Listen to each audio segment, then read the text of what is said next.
for a new group, no? It's like forming a legacy. Hello, so guys. Transfer their knowledge and skills naman na. It's just nakaramdam naman ako ng gutom. And I think since kaya they've been tatayo na ako, guys. It's time.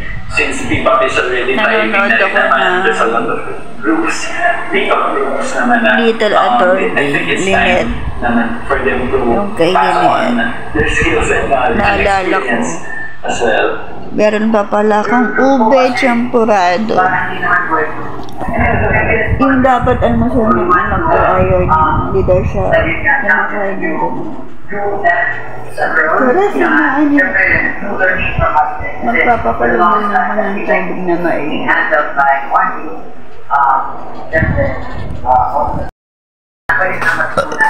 Yan, buksan ko muna yung ilaw para maliwanag. Diyan! Magpapakulo muna ako ng tubig mainit. Ayan, pakulo muna ako ng tubig, guys. At nahanda ko na rin ang aking kape. Black coffee lang to this time. Hintayin ko na lang kumulo yung tubig na mainit.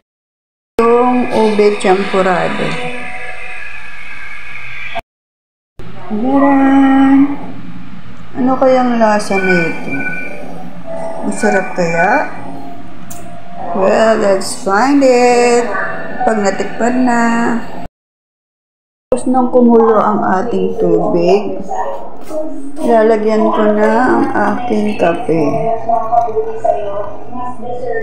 Yan, black coffee muna tayo sa ngayon para hindi tuloy-tuloy ang pagsakot ng aking pa. Masarap pala eh, parang champurado lang din siya. Hindi naman siya ganong lasang ube. Ayan, kain na tayo. Mag-merienda na tayo, guys. Coffee is life.